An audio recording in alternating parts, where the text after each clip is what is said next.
I really enjoyed psychology. I thought that was so interesting, and I felt like that so many interesting implications in real life scenarios. I'm just going to do it myself. You're not going to embarrass me. And then I just got naked on my own and flipped them off, and then played another song, and then put my clothes. Looking at what people wear in different countries, I always find that so interesting. All the different cultures. Like if you go to a really cool art festival or something, like I went to Singapore and everyone's like wearing pleasures, and I was like, oh my god, I didn't even know this existed over here. Like.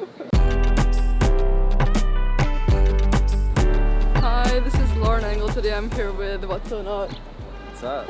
I've been listening to your music for so many years now, since I was living in Hong Kong. Oh really? Like 4 or 5 years, yeah. Did you ever go to one of the shows in Hong Kong? Or you were just listening? I think I was like really young or something, or like the time didn't match up, I don't know. My first overseas show was in Hong Kong. Really? Uh-huh. Wow, I didn't even know like people in Hong Kong listen to like electronic music. That's so funny. So you were born in Sydney, right? Or were your parents born there as well? I think so. Jeez. I'm trying to think. Questioning life. Yeah, I think they were born in Sydney. Mm-hmm. I know they both grew up in that area. Yeah, what did they do? They are both somewhat retired accountants. Where did you get your creative side from? Wasn't it from your cousin though? Like your My cousin? Yeah. What, Zale? Isn't he like really into music or like rock bands? Yeah, him. He's younger. He's a lot younger than me though.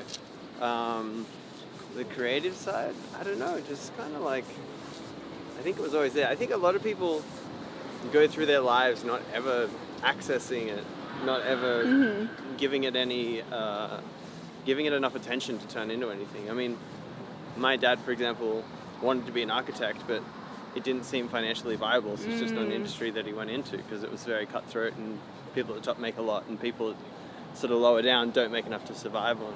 Yeah. And a lot of people make choices like that, especially, you know, decades gone by. It was always about choosing a stable path in your career so that you could provide for a family and et cetera, et cetera. And I think a lot of people shied away from the arts because of that. And I chose to do the total opposite. Even in school, were you like really into creative subjects or? No. Well, I was, but I kept being discouraged from doing it because it was said to not be a smart path to go down. It was just really challenging and there's no sure sign. Like it's not like a wage kind of career, you know? It's like you either making it happen by yourself or you just not earning money at all. But you started drumming like really young, right? Yeah. I played the drums when I started when I was about 8, and then played until I was like 20, and then got into dance music and started DJing. And you were making initially music. into like more rock stuff, right? Oh, definitely, yeah. Yeah. How did you get into that initially? Into rock? Yeah. I just kind of grew up with it. My dad always used to listen to Led Zeppelin and Pink Floyd and stuff like that. So it's just what I was used to as a child. Do you remember the first CD you bought? It was Linkin Park Hybrid Theory. Were you ever in bands growing up? Yeah. I was in the school band, and then I was also in a rock band with a bunch of friends. That was really, really, really fun. Yeah. Yeah, it taught me a lot about working with people and jamming on music together and creating music together. What did that like band music sound like? I mean, it was a really poor attempt at some sort of like At the Drive-In meets Tool meets Rage Against the Machine. Yeah. Actually, at 8, weren't you in some sort of accident with like headlands? Oh yeah, I got washed into a headland when I was 8, I think I was. Yeah, my dad took me out in some surf that was maybe punching a little above my ability, and he was distracted because the surf was really good. And I, as an 8-year-old, ended up getting swept in a rip across to all the rock cliff face on one side of the beach, and then washed straight into it. Oh, and that happened like a few years after, also, right? I mean, I stopped going in the water for like many years, until I was like 13, and then I started surfing again, and then when you start surfing as a teenager, then you are always getting washed across rocks Yeah. because you're just sort of with a bunch of friends all pushing each other to go harder and do stupid things and take risks. So, yeah, I mean, I have scars all over my body and injuries Yeah. from getting swept across and grated on all kinds of things. You might even be thinking there's this one photo I put up last year. I got rinsed at DY Point, which is the break down the road from my parents' house in Australia. And I got dragged all across it, the whole rib cage just like bleeding and cut up. Oh my god. And then I had to go to Fiji the next day, and then their water's all filled with coral spores. Yeah. So I had to every day after the surf like scrub the wound open with lime to clean it out. It was just burned like crazy. rinsing. Oh my god. But yeah, surfing's great sport. How would you describe yourself back then growing up? When I was growing up, I was a very different person. I sort of hadn't worked a lot of things out yet, and it wasn't until I did that I was really, I guess, able to sort of execute things in the way that it's sort of developed to now. It was, I don't know, I didn't really have a grasp of what I wanted to do and how I wanted to do it and how I wanted to start to achieve things and get there. Were you into school though? Like, did I enjoy school? Yeah. Hey, garbage truck. I liked school. It was fun. My school was kind of nice. Nothing special, just a public school. Kind of a shitty school, actually. You're like not reflecting. Yeah, I mean, it was nice people. It was good people. And you know, good teachers. Did you get pushed to study from your parents academically? I mean, yeah, but I think everyone does. You know, there's more an expectation of you go to high school, you finish high school, you go to university, and that's what you do. And then I decided after a year of university, I was like, this really just isn't for me. Dropped out, and I was doing music on the side the whole time, and then started working a desk job. And that was nice, like, and then there was this clear moment in my life when, after about 5 years, decided to just quit my job, go overseas to South America, and then I came back and I was like, I think I can never get a regular job again. I think I can do this and just do music full time. When you were in college for the short period, were you on track for a certain major? I got in just with whatever I could because my grade wasn't extremely high. So I went in doing a Bachelor of Science, and then I was studying biology, psychology, cosmos culture. Oh wow. And then Was that something that mathematics. intrigued you? Yeah, I mean, I used to really like science, physics.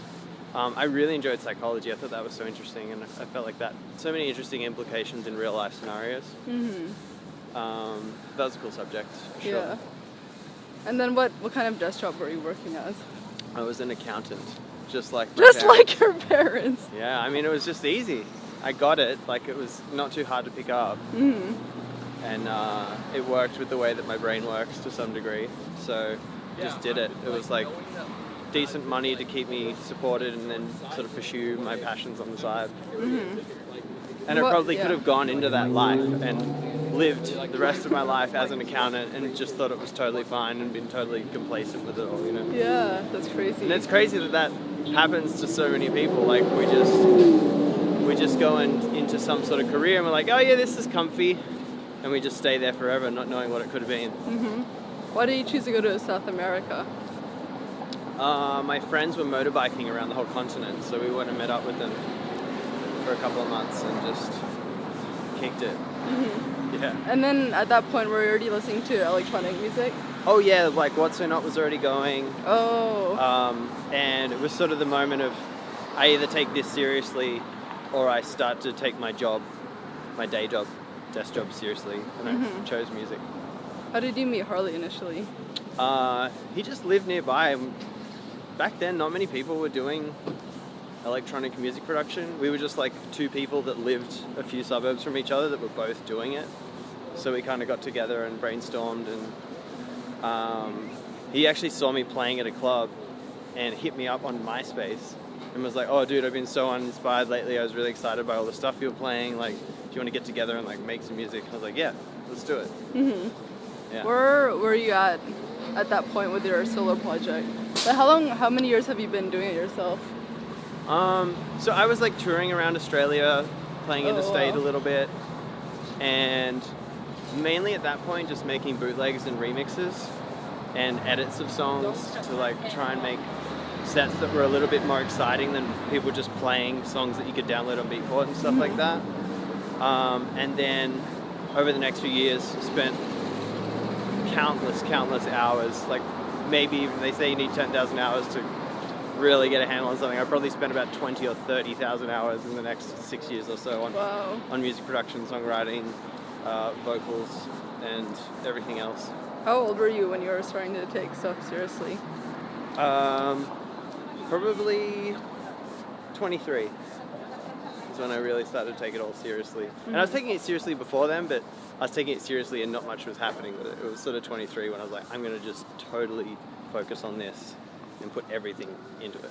How did you get your stuff out there initially? Well, I was playing around at a bunch of clubs and festivals and things like that. So every now and again, someone who was sort of on a higher up level would happen to be sort of standing there when I was playing or whatever. Like, oh, what's this you're doing? Oh, what's this song? Oh, and sort of asking questions like that. And that was usually how I met people. Where was the scene at that point in Sydney? It was absolutely incredible.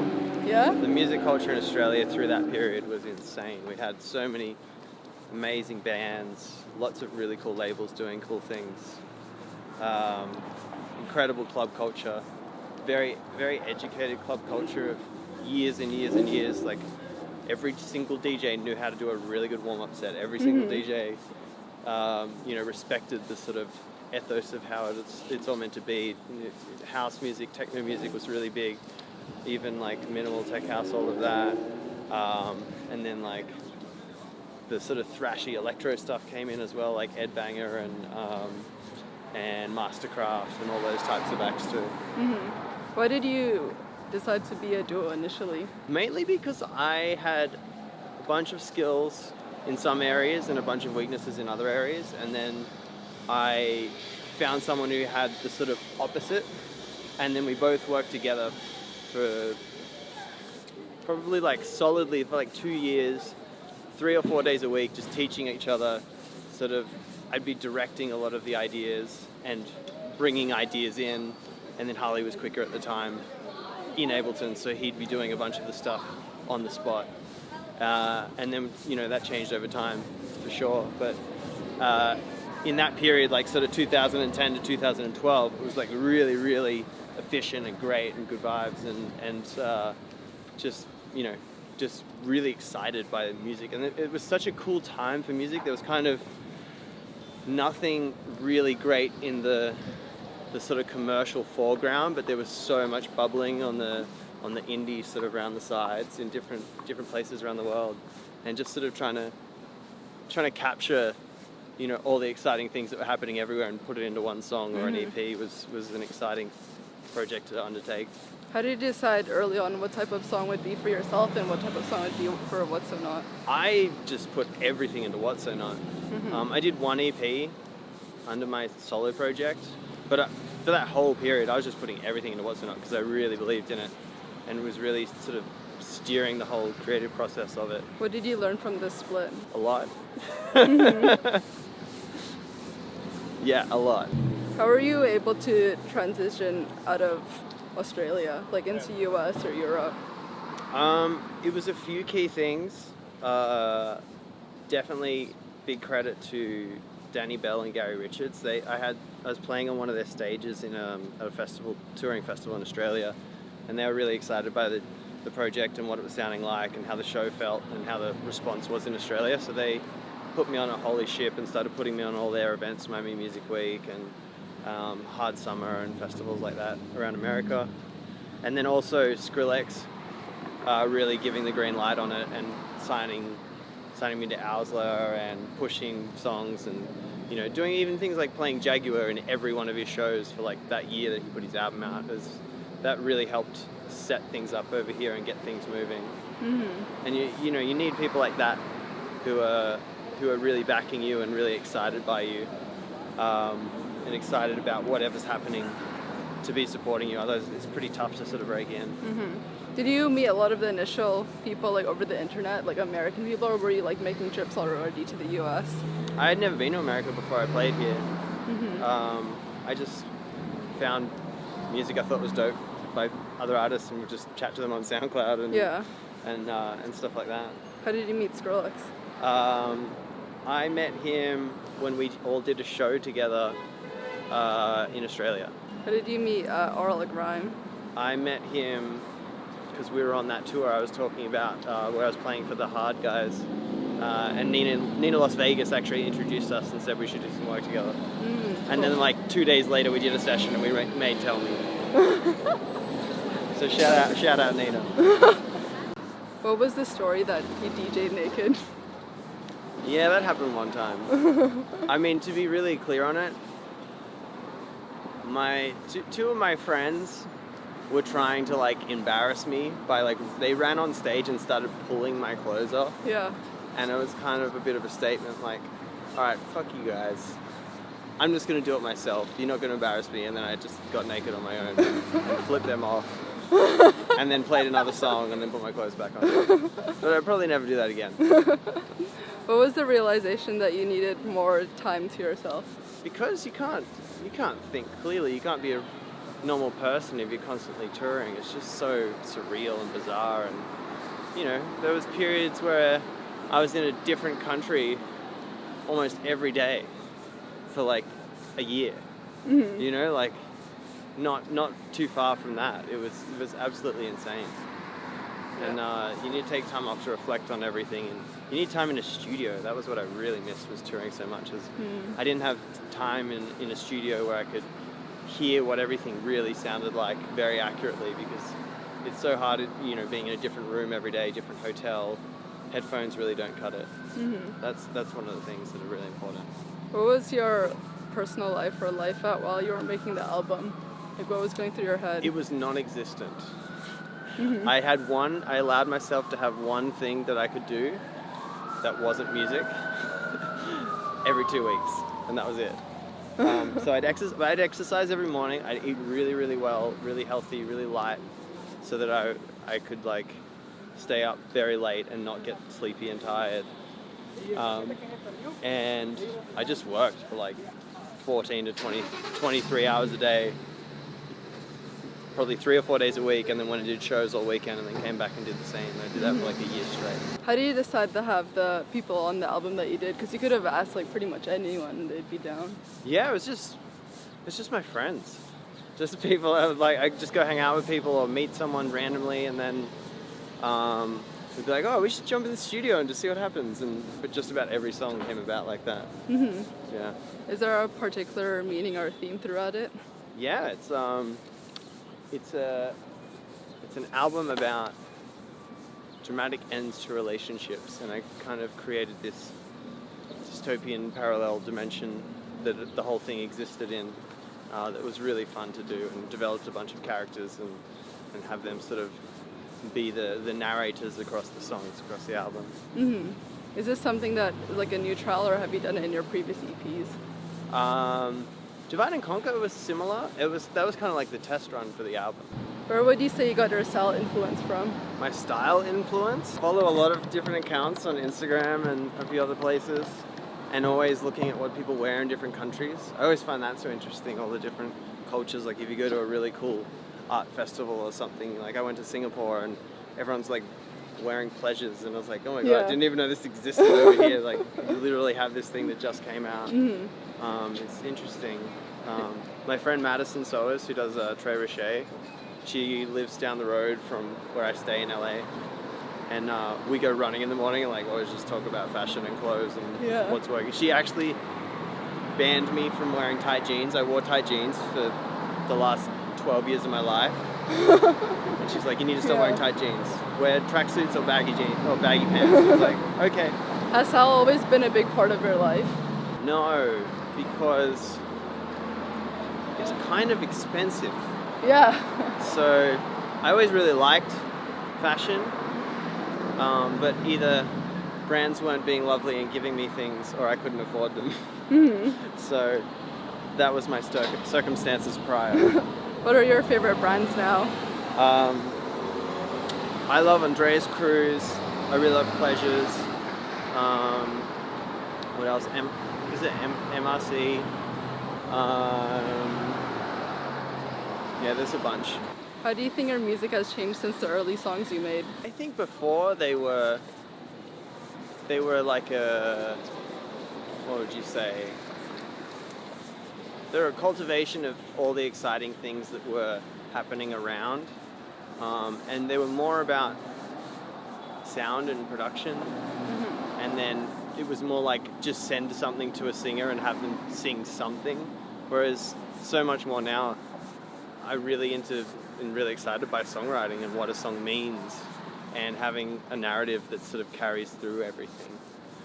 So for me, I've really been spending a lot of this album was really spent just learning how to write vocals, and it's kind of like just writing poetry with a melody. And that was what I spent a lot of my time on. And then I'm of course still excited by production and strange sounds, but I don't know. I feel like that was an era, and we're kind of very much getting past that. It's a lot of it's all been done, and I don't know. I still I did that remix for Run with Quicks, and that was like, oh yeah, this stuff's still fun. This is still fun to make. But, Yeah. It's a little less serious, a little more. I guess it's a little more adolescent, and I'm just growing up, you know. So I'll still dabble into that. I think remaining somewhat childish is actually a really important quality. So it's always fun to I suppose Bottom End is a really good example of just ball tearing kind of sounds and just having fun with it. How do you think you've grown as a person since when you started? I'm just like a totally different person. I'm probably still exactly the same at heart, but I've just grown up a lot. Been through a lot of crazy shit, and had to learn how to deal with it most of the time totally by myself, and totally isolated from family and friends, because that's what it's like when you're touring for 6 years. Yeah. And that, it has an impact on you, not necessarily a negative one if you handle it the right way. What would you say have been your biggest challenges? Not letting people get to you. I like that. It's a tough one, because some really, really, really fucked up shit goes on in this industry, like I'm sure many industries. And maintaining your composure through that, and maintaining how you want to be as a person, even if everything is so unfair and so unreasonable and whatever, just keeping that line of no, this is me, this is how I'm going to handle this, is sometimes really challenging. What does success look like to you? I don't know. I don't really care about success. So not one of my things that I find important. I just really like making music. I like making stuff that hopefully has positive impact on people, and that's really all I care about. What does love mean to you? Love is incredible. So when you find it, make sure you treat it well. I like that. Last question. What do you want to be remembered for? I don't really care if people remember me or not. I just, I hope that whatever I do while I'm here, again, just has a positive impact and helps people. It's not really about me, Yeah. This is awesome. Thank you so much. No worries. Bye.